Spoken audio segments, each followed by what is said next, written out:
Yeah, by now, I'm pretty sure you've messaged customer support. Or by now, I'm pretty sure you've called them because maybe, you ended your ride a little bit early and you didn't get the money that they showed you up front. So you was like, I'm going to call customer support. Or maybe you had an issue with your documents and you was like, yeah, I'm going to call customer support. Or maybe, just maybe, you were just like, hey, look, I'm not getting the offers. Let me call customer support because they should be able to help me. They should be, they have access to my account. They should be able to see what's going on. Or maybe you had a glitch in your app, and you just, it just got dark. You was just like, you know what? I'm going to call customer support because they know what's going on. They can help me. They can figure out what's going on. They can figure out like what the issue is. They can figure out like what's going on and kind of get me back on track so I could get back to making this money. Well, if you've done this, which most of us have, yeah, most of us have done this, and unfortunately, you then learn the other side of that. So you may be calling with something super simple. All they really have to do is just pay attention to what you're talking about, and they can give you a better answer. And then you realize, yeah, these people don't know what they're talking about. Or you realize that they just reading off a script and they just giving you a generic answer. And it's like, really? Like, we could have saved so much time if you just told me up front, look, I'm not going to help you. I can't help you. You know what I'm saying? Look, I don't have the answers. Like something like that. We could have avoided so much time. So much time has passed. But instead, the first message that you get is, oh, I hope you're having a great day. I'm going to be the one to help you. And I'm the person for the job. And it's always some flowerful, funny stuff. And it's like, okay, I want to thank you for being a great driver. I want to thank you because you're the best part of Uber. It's always something super fluffy. But it's like, okay, when you start asking the questions,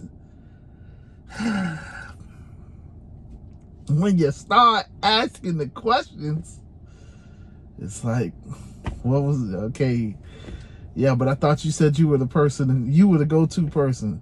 No, but I just have to transfer you to the specialized team because the specialized team, they're the ones who deals with that issue.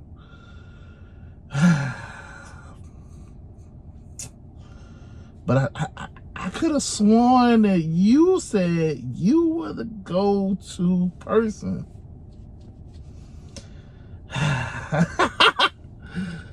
Yeah, we gonna get back to you in about 12 to 24 hours, 24 to 48 hours.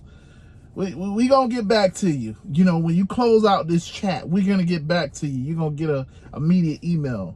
Okay, so why do I have to close the chat? Why don't you just tell me? No. When you close the chat, you're gonna get an immediate email. Don't worry about it. You're gonna get an immediate email. But am I not talking to you right now? Listen, y'all know how this goes, man.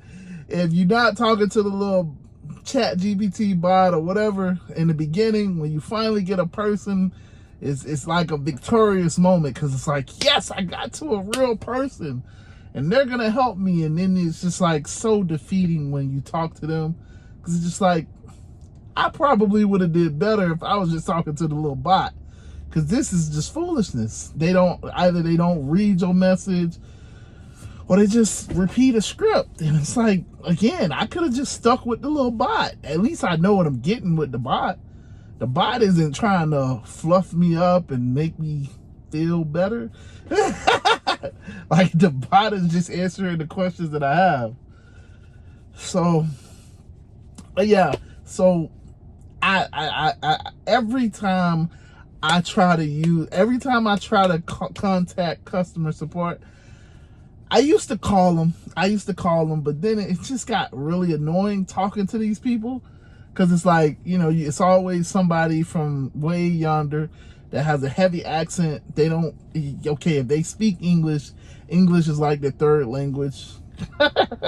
Like they just, they don't necessarily understand you over the phone, and it takes them forever to get back to you.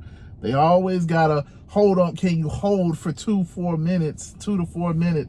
Because of course they can't just give you the answer that you're looking for, even though it's fairly simple.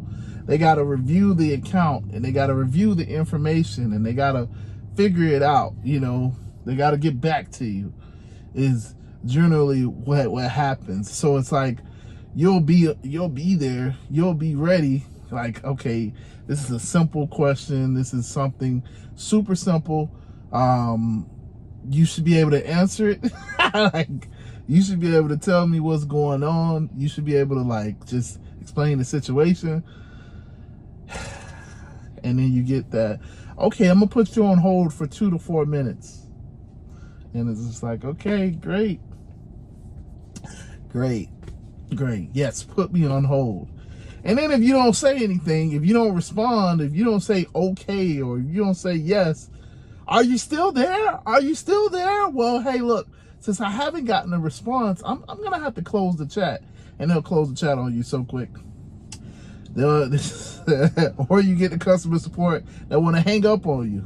They'll hang up on you quick, fast, and in a hurry. Let you start asking real questions. Okay, so I'm gonna go ahead and transfer you over to this department. They'll be able to help you. And next thing you know, click.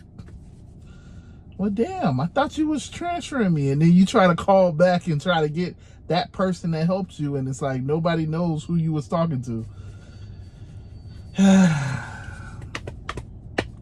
Listen, so I know this video kind of started off as like a vent session because, yeah, listen, I've been going through it. I will kind of post a video over here of just like this thread that I went through.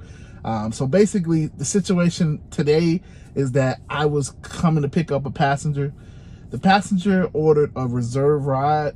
So it was a comfort reserve ride. It was a pretty decent ride, you know, not gonna lie. But the lady lived in a gated community. Yeah, red flag number 1.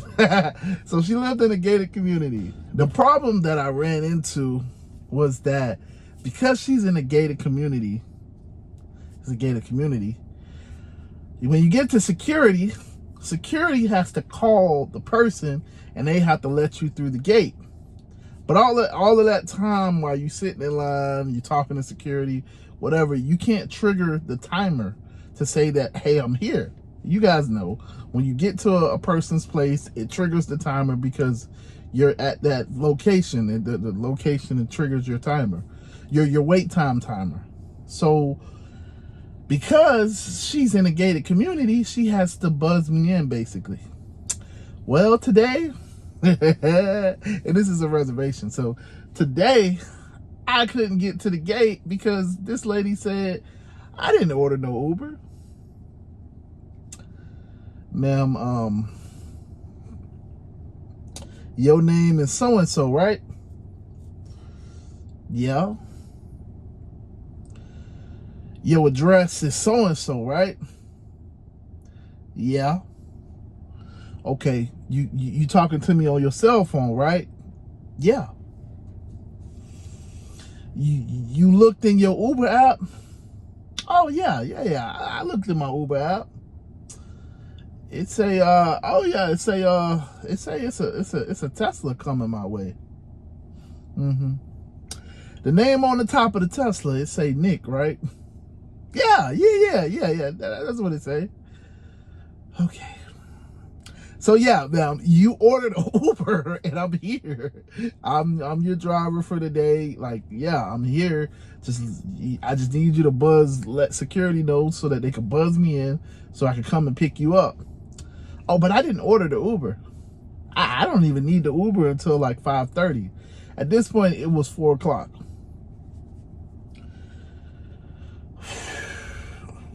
Now, I will be honest. This is a crazy reservation because it's like almost an hour that they sent me to come get her early. So when I say it's a crazy reservation, I don't really get reservations that often. So this is probably why, because they sent me over to her almost an hour early. So when she's saying that she didn't order an Uber, she's really just saying like, I didn't expect it to be this early. Like I expected it to be here an hour later and not right now. I'm not ready, you know, whatever, I got things going on. I'm like, cool. That ain't my problem.